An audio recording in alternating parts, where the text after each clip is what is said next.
All right, so now we're rolling on the record. Here we go. Okay.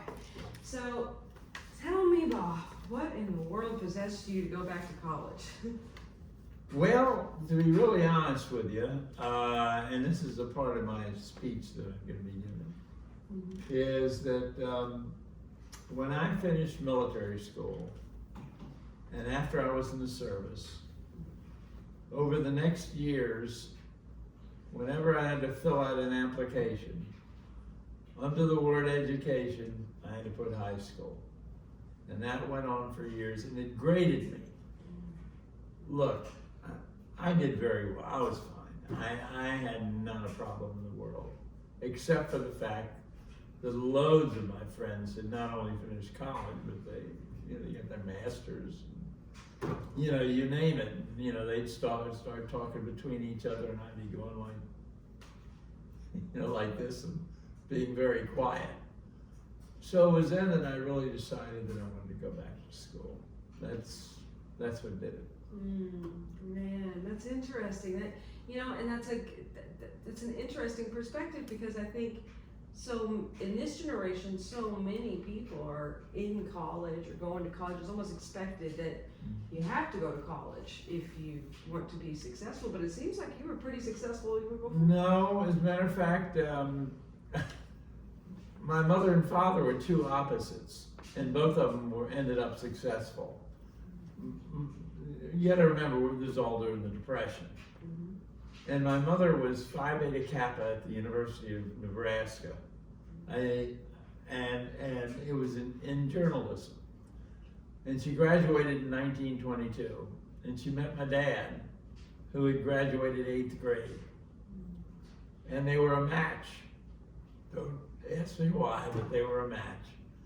And he started a beer company, a distributorship in Washington, D.C. during the Depression. And he sold near beer to begin with.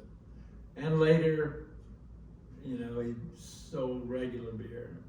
Unfortunately, just as he was getting on his feet, he had a cerebral hemorrhage, and he died at 44. I was 13. And here's the kicker. My mother left the Washington Post, where she had a column, and she took over the beer distributorship and made it into the largest selling beer in Washington, D.C. So she was very, very smart, and really, and did very well. She passed away in 88. Wow. Yeah. I was born in November of 87. Were you? Okay. That's funny. Wow, that is incredible. It seems like maybe you didn't in your early life go to college, but you definitely learned all the lessons of hard work and how to persevere without needing to go to class. Yeah, that really came later. I'll tell you what really started it is when I went into the service. I was very immature when I graduated college, to be very honest with you. And as I say in my speech, I got loads of A's for absent when I started college. And after I was in the service is really when I started to grow up. And I started in. When I did fine. Yeah, it was just one of those you needed a kind of my dad would call it a rude awakening. Yeah, that's kind of what it was. You're right. Yeah, that's interesting. Prop this up just a little. I have all kinds of stuff to use. Okay.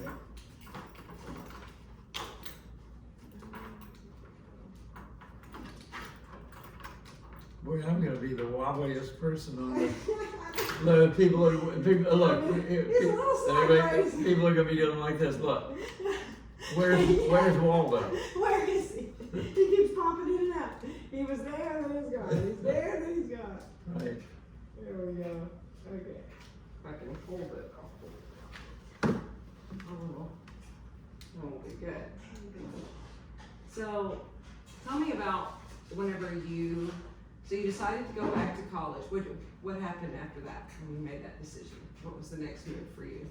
Well, I started, actually nothing for a little bit, you know, and I mean, I was coming to the decision, you know, do I really want to do this? And then I was saying, yeah, I really do.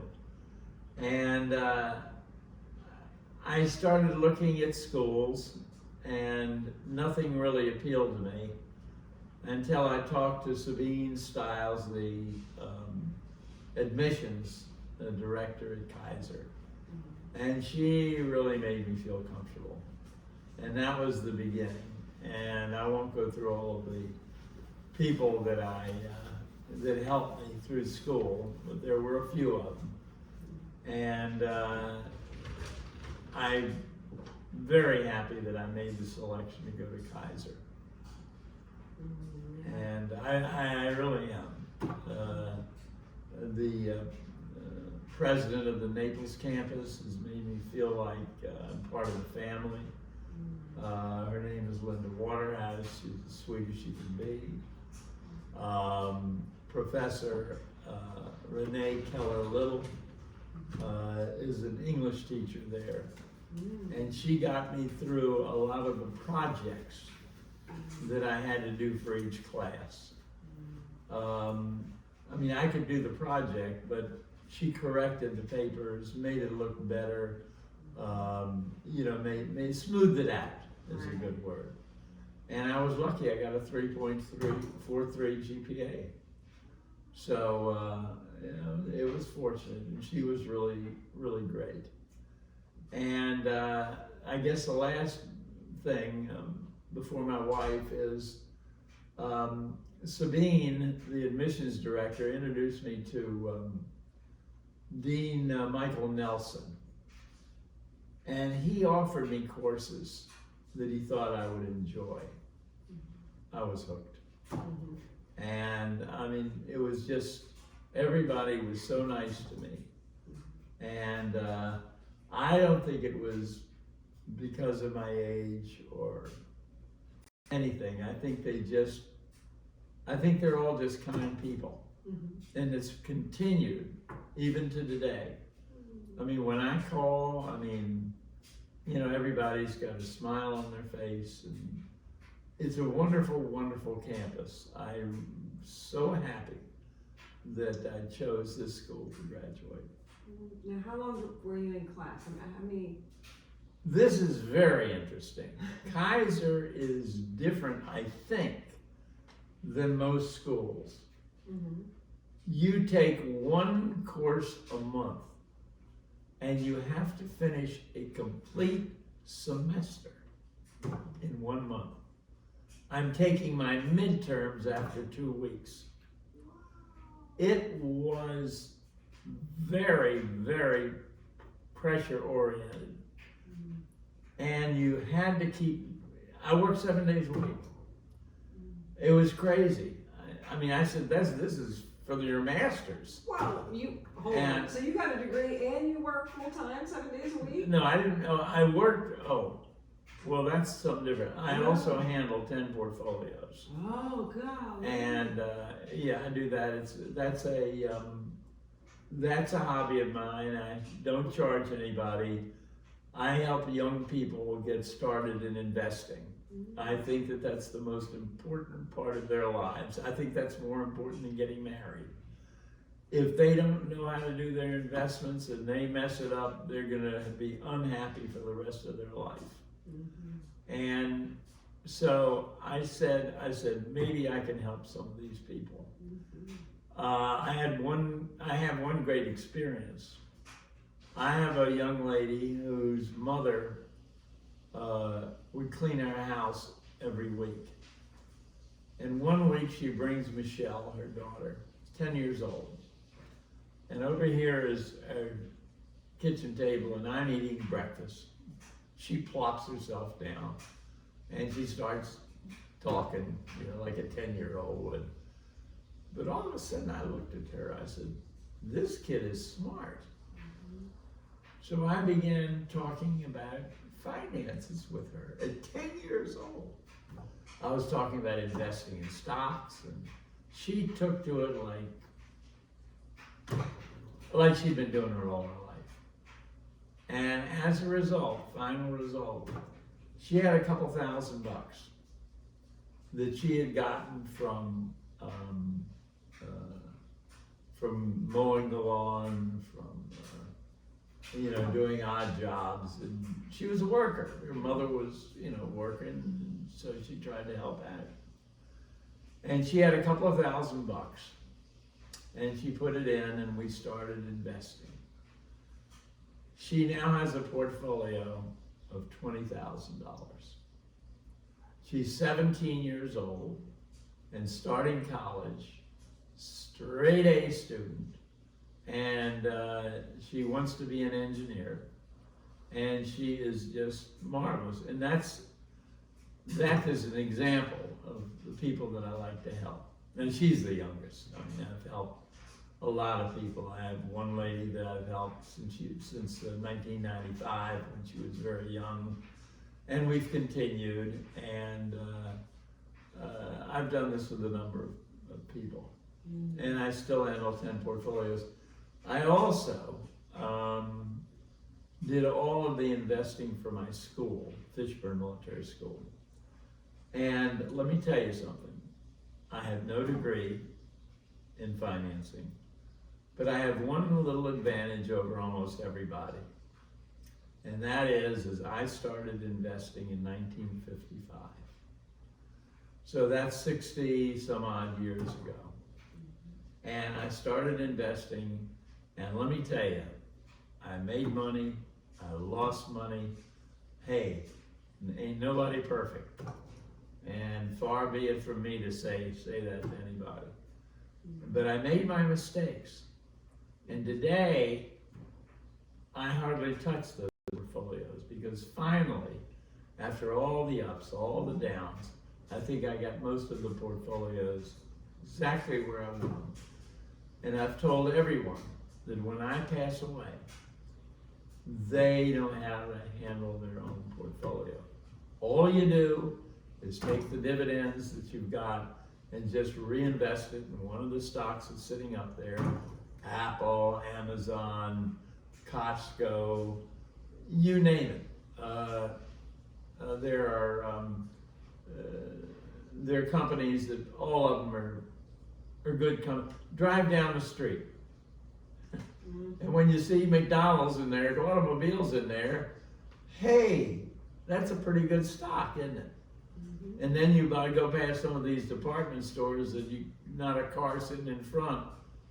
Don't want to buy that one. So that's the story, and it gives you a pretty good idea of what I do today. And I do it every day. I check my computer every day, and I have all the portfolios online, and that's the way it is. That's incredible. I mean, it seems like, I love that you said you don't have a degree in finance, but it seems like you grew up with common sense. And so, and did you find that after, most people go to college in their early 20s, they really haven't lived a lot of life yet. You lived a lot of life before you sat down and started taking those courses. Yeah, that's true. What was that like for you, for your perspective? Did you look at your life differently just by what you were learning at that time? Not really. I remember I didn't pay any attention to college in my early days. I was a salesman, like 100,000 other people. And then I met somebody that I'd grown up with. And he said, I want to go into the building business. And he was very clever. He built his own automobile at the age of 16 out of Ford parts. And he was very clever. And with me, I am really sharp regarding finances, things like that. So it ended up we were a perfect couple because he was building the houses, I was out buying the land, I was in the financing end. And we did very well. We built 300 homes in the suburban DC area. Wow. and we had 4 subdivisions, and we had our great years and we had our bad years, like everybody does. And we were successful in the long run. Matter of fact, here's something funny. We built our first homes for $29,990. I got a call from somebody a couple of days ago. One of them just sold for $1,400,000. Now that's the difference between 1960 and 61, 2, and 3, as it is today. So everything has gone up slightly in price. Yeah. Oh my goodness, that is fascinating. Yeah, really, that's really funny. That's it. So you really have. I mean, you watched it all kind of change, but it seems, I was talking with my cousins yesterday, and it dawned on me. I thought of you when he said it. He said something. We were talking about life changes and how different things are, for him now as he's older versus whenever he was younger. And he said, you gotta adapt or die. Adapt or die. That's the way you have to do it. That's very true, and but it's very difficult to adapt when you get to be older. It really is. I mean, these kids today, they never knew life before a computer. And with me, I had the little cap on with a little green visor and a little bulb over my head, and I would write things down like this and that. And, there was no keyboard, there was no, no inner talking between people like there is today, messaging and all of that. We didn't have that. And as a matter of fact, funny thing is when I was growing up, we didn't have television. We had a radio. But this is really interesting.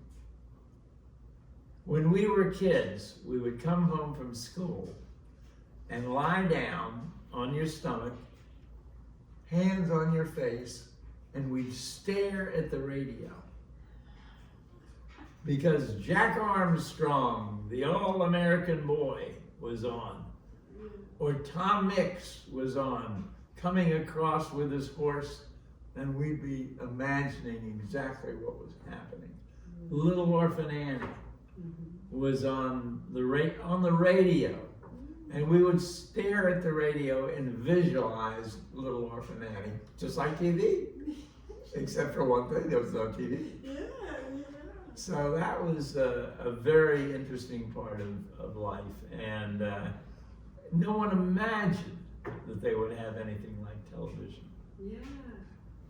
What did you find whenever you were, whenever you're doing your classes and your research, you're reading all of these things? It sounds like you're probably a lifelong student, whether or not you were tied to a university or not. Yeah, in a way. Yeah, I guess in a way. I mean, because I think this is normal with anybody. You learn through life, and it's like you said a little while ago. You have to adapt, and it's true. But you adapt in degrees when you're younger. I mean, you don't go from boom to boom. I mean, just because somebody invented TV, doesn't mean that everybody had a TV in their house. As a matter of fact, TVs were like this, just like that. Just like that. That's how small they were. And matter of fact, another interesting thing is my uncle used to take me to New York. And he took me to the Empire State Building. I was, 7, 8, 9. And he took me up to one of the middle floors. And it was the first TV that there ever was. And what it did was, it TV'd from that floor to the roof of the Empire State Building. And like with your camera, there was a square just like this in your base. We had to get in line to look through the square to see the roof. Oh my God, a picture of the roof. How do they do that? So it's like you say, so everything's adaptable. So it takes, it takes years, and then suddenly the TVs get bigger and bigger and bigger, like this thing I got down here. And but never dreamed anything would be like that. Right. Yeah. And this is so. I mean, you're giving the speech on Friday. What are you going to tell these kids? You know, I mean, that's a good story to bring up. I would recommend that one. Throw that one in there. Yeah, I've got my speech all written, and I can't tell you what it is now.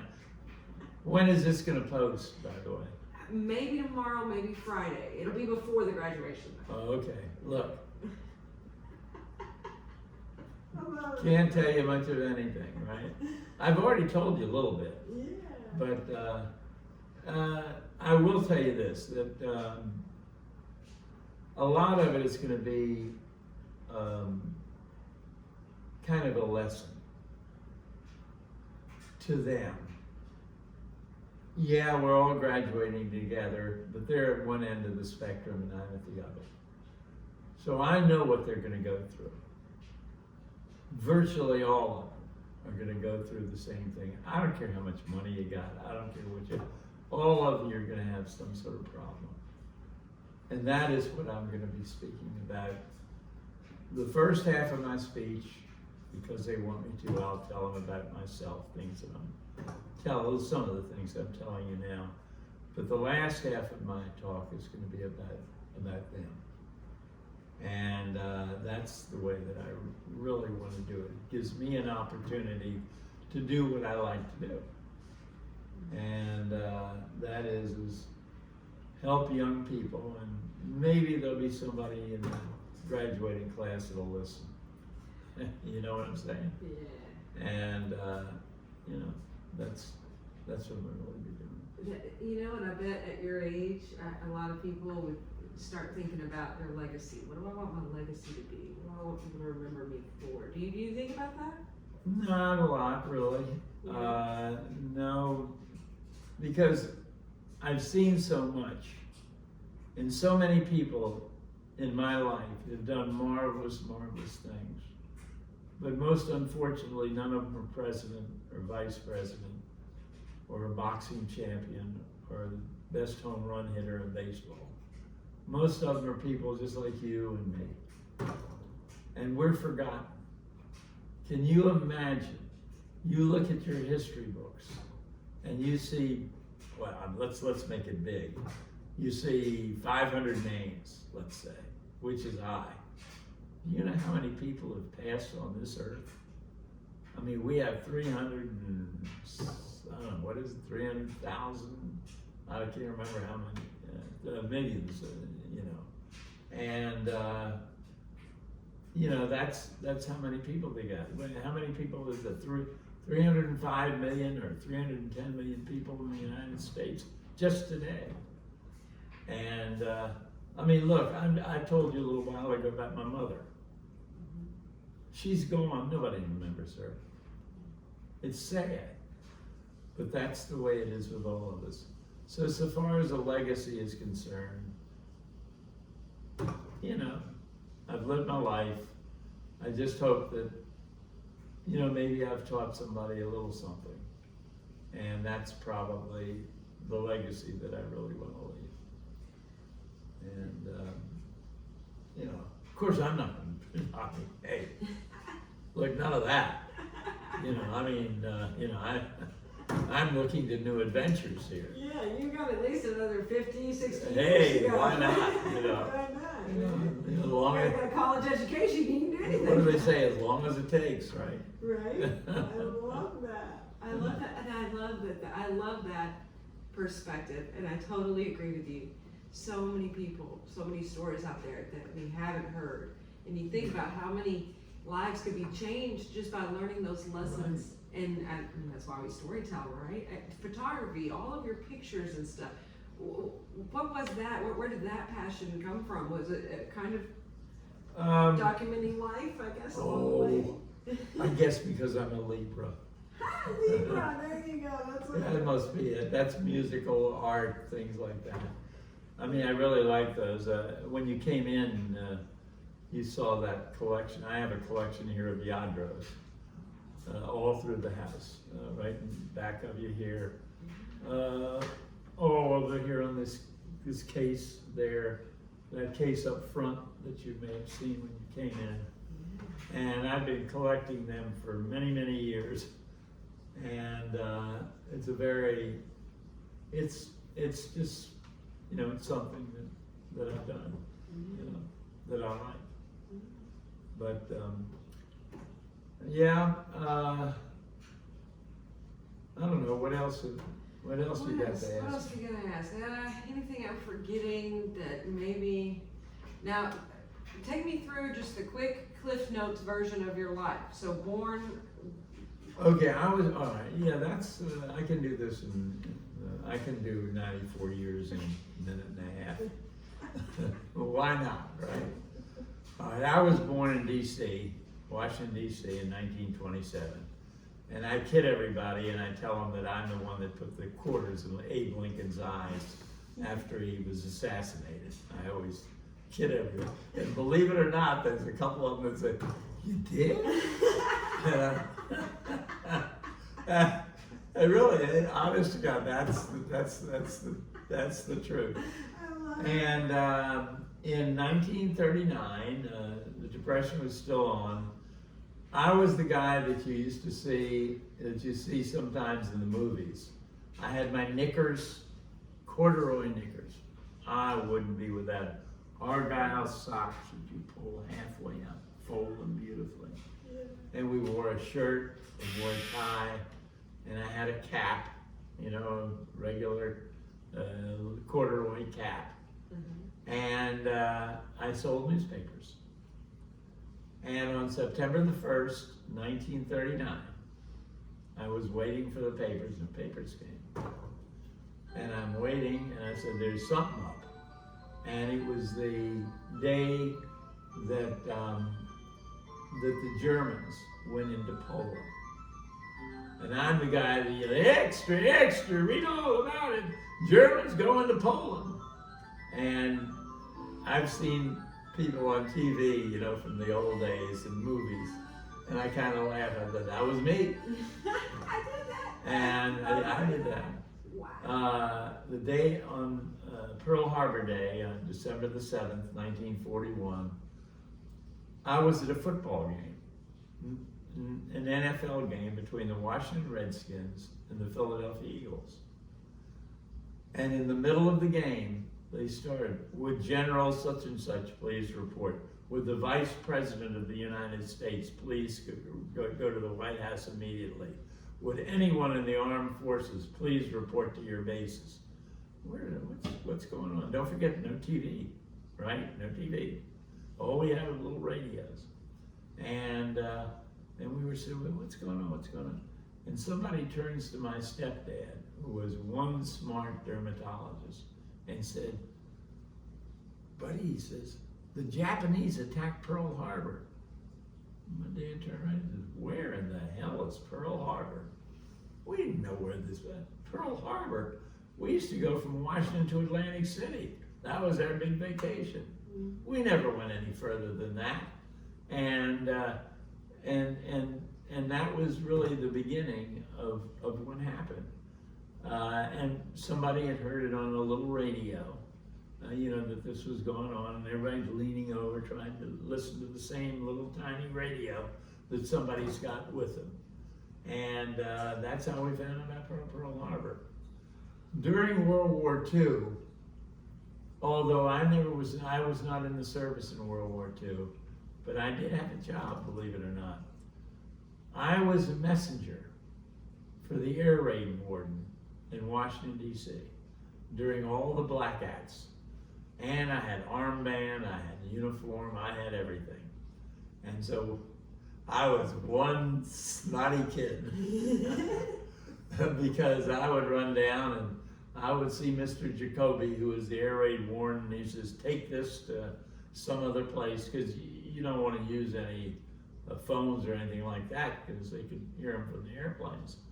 So I would be running messages from one place to another during World War II. That was when I in Washington D.C.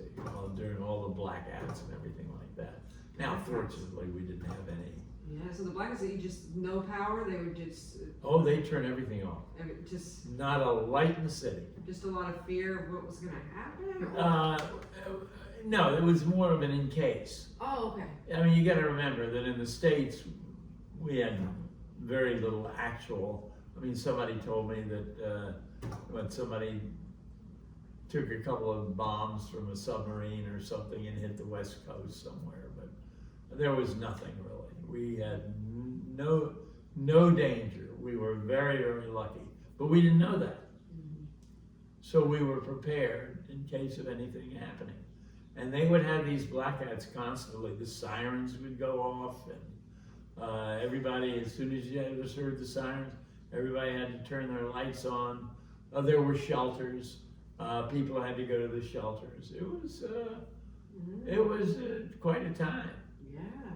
And the one thing about World War II that no war since has been like it, and that is everyone wanted to go into the service.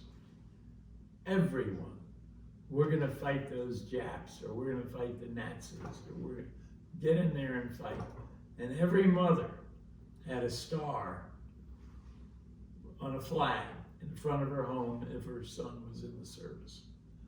It was an honor to be in the service, contrary to today, when, yeah, they're respected, but nothing like in those days. And so that was a very interesting time. So when I finished that, I told you the other, I went to military school for 3 years, graduated from there in 1946, and that's 76 years ago. Wow. And I graduated in 46, and like I told you, I ended up going into the service for a period of time. And I didn't go anywhere. I was lucky. During the Korean War, I got transferred all over the place, but never went to Korea. And I was lucky. At the time, a little later, I kept saying, gee, I wished I had gone. Because, you know, everybody at that time really was, you know, rah-rah. But in the Air Force, I just was here in the States. I went everywhere. I was more bases you can think of. And Busy, but just busy here. I was a staff sergeant in the Air Force. That was my rank. Oh, okay. So you get out of that, and then after that, I think I told you, I was a salesman for some years. I was a bad kid. I really was. But most kids in that period were bad for one reason or another. Don't have any money, you go and you swipe something from the store. And I mean, more kids did that than not. I mean, you know, you're looking for food on the table. You're looking for different things. And my dad had a nice, he and his father had a nice business in Washington, D.C. They had like a little general store, which was very nice. But they lost all their money in the stock market, as most people did, because everybody bought on what's called margin. In other words, you pay just a little bit and you own the stock, but as soon as it goes down, they call for the rest of the money, and nobody had it. So we went pretty bankrupt and lost all of our money through all of the 30s.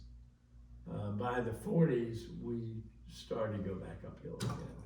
So there was a period of about 10 years, maybe 10 years that we really, it was rough. We lived in a rent-free apartment for several months before you had to pay anything and all that. But, you know, don't forget I was a kid and I wasn't a breadwinner, but I still remember the times and, you know, when they need a little bit of money and all that sort of stuff. Now, you know, so we were poor, but for a very short period. hey, everybody's gotta have that little short That's period of poor, right. You name it. It teaches you, I think. Then I went into the building business with my partner Chet, Mhm. who I grew up with. And he and I were very good friends. And it worked very well. As I Now, did said- you say a bachelor this whole time? Or married kids any of this time from the Oh, military? yeah. Yeah. I was sure. I was married in 1951, and we stayed married until about 1960, 61. Incompatible, you know. Time goes on. I don't know. Mhm. We had 2 children. I lost one in 1975, a boy, and same old thing with the drug problem. No, not going into the details, no sense in it. But, you know, when a door closes somewhere, a window opens. Well, I had a daughter also. My wife, my first wife and I had a daughter also. And she was kind of quiet. He died, she blossomed. And today she's the love of my life. She does beautifully. She's in Fort Myers. And she keeps very busy, very active. She's done very, very well for herself. And she had 2 children. One of them I mentioned to you earlier, my grandchild, one's your age, who I saw last weekend. And the other one has 2 children, so I have great-grandchildren. I have 2 great-grandchildren. So, Yeah. yeah. That's good. Yeah, That's good. that's So you good. have that. And the other thing is I should really tell you this too. Mhm. I said my children, Connie's children, who are not children anymore, are also my children. Mhm. I mean, I watched them grow up, and you know, they both love me, and I love them. We're very close. There's no animosity amongst us at all. Mhm. And my second daughter, Connie's second daughter, calls me all the time about one thing or another. And the first one I speak to, she's more like Connie. She's on the quiet side, Mhm. but she's very even-tempered, and we speak quite a bit. She graduated cum laude from Florida. Wow. So, Just incredible. So Yeah. you have created quite a legacy for yourself, whether you know it or not already, or Yeah. just the people that you've influenced, you know? yeah, I guess I have. Yeah, I've met an awful lot of people. You know, they say that if you do one thing and you change one thing in your life, it affects everybody else in the universe. Yeah. The ripple effect, yeah, you're right. Yeah, I mean, had I said to Connie, well, why don't you stay for another 10 minutes? She would not have taken the car. She wouldn't have gone to Starbucks. Somebody wouldn't be behind her. Mhm. And that person could be doing such and such that he would never do. Everything that somebody does, everything, affects the world. And you don't think about it, but it does. I mean, if you stay here 5 minutes longer and say, oh, I forgot to interview something with Connie. If you sit here and wait for her, that's 5 minutes of your time that you didn't go out driving to the next person you went to go see. Mhm. And things had changed. That person would be doing something else for that 10 minutes. And they would be doing something with somebody else who they wouldn't have talked to. Mhm. And look at the phone call I got a little bit ago. Had you not have come, I'd be talking to them on the phone. Mhm. Yeah. Yeah. So you really do. How long do you think you probably had that perspective, that awakening of that? Forever. Forever. You've always lived your life that way. Yeah. Yeah.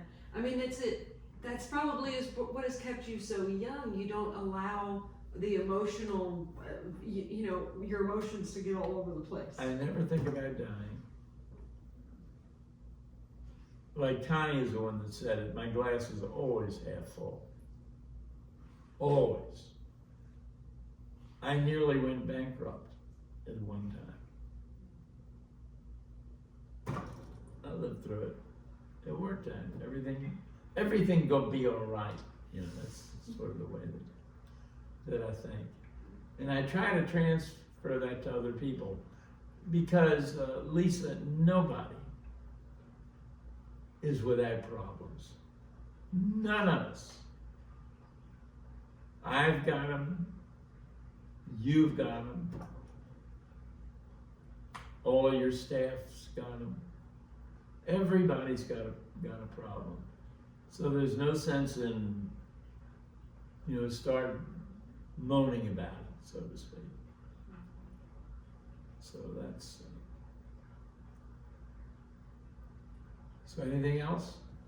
Can't think of anything. I might get some nice pictures. Anything else? Anything? You were chock full of wisdom. I keep asking you questions because I'm interested in the things you're going to say. Because I just feel like you have, most people who've lived a lot of life have a different perspective on things. They can take the emotion. Young people like me, we're still in the learning through the emotions of everything. And right now in our time, it's strange out there. I mean, we've had COVID, we've had all these crazy things that have happened, and our young people are like we didn't have anything. How about polio? Exactly. Yeah. Now, and that you guys handle it a lot different. We had something called the grip. What's that? What's the grip? It's a flu. Oh, but it's probably very, very bad at that time. Yeah. I mean, medicine in those days. I'll tell you another short story. You probably. I got plenty of tape. I got 173 minutes. Keep talking. I went to camp up in Maine one year, and a week before, maybe 3 days before we were to leave to come back home. By the way, we took the train. There was no airplanes were in its infancy. Passenger planes were in their infancy. And so we took a train. And I got a cut right here.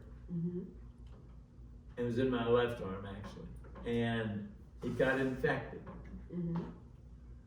And the doctor in the camp said, because it was in my left arm, and a little red streak started to go up my arm. So he said, we're going to have to get you to a hospital so they can amputate. Oh my gosh. And remember now, this is 1942, 3, whatever. And so we took the train to New York, and now I'm really feeling sick. And so I called my dad, stepdad, who was a dermatologist, but he was in the Navy. He actually ended up being a captain in the Navy. And he was down at the Navy Yard in DC. And I told him about this. He says, don't you dare let anybody do anything to you. I'll meet you at the train station. So I didn't let anybody do anything. I was sick as a dog going down. Things going like this, like a thermometer. So we got to the train station, and my stepdad and my mother rushed in, and my dad takes my arm like this, looked like powder. It was sulfa. They had just invented sulfa. He put that on there, just like that. That's the beginning of penicillin. I was lucky. Now say that. Now that one part. So that was polio, or what was that? No. Or It was an infection. The infection. That's where that's. That I had because maybe I got a bite. I don't know what happened. Yeah. I just know that I had a bad cut here, and something had bitten me most likely, and it got infected, and so it started to go up my arm, and that's when the doctor in the camp didn't know anything about sulfa. I mean, it was new. I mean, I think the only people really, I'm just taking a guess, but I think the only people at the time that knew about it were people who were in the service. because a lot of things were discovered during World War II. And it started, when it was discovered, it started with the service before it got out to the general public. So when my dad met me at the airport, I mean, he had this sulfur that just started putting poison on. Went away. Never had a problem, no scar, no nothing. That's incredible. It is, it really is. I love that. And yeah, that's a, You know, what's funny is whenever I go to the doctor, I'm allergic to sulfa. For some reason, I don't know why. And that's the only drug they'll ask me, what are you allergic to? Sulfa. but that's only because my mom always told me I was. But she had 3 kids. She may have got me confused with one of the others. yeah, right. Or it could have been one of those things where I reacted bad one time and she was just never again. You know? Sure. So, well, all right. I think I'm gonna take a few pictures, a little video of like your pictures and stuff that you've got hanging up. Whatever you'd like. And then I might just, if you want to show me, and then I can get pictures I can get video of you showing me, Sure. pictures. My thumbs up. Here we go. Oh, and you can just throw that mic in your pocket. Oh, if I you want. forgot. Yeah. I'm telling you, that thing, it's easy to do. I wore them home. Yeah, I'm sure. Sometimes they don't,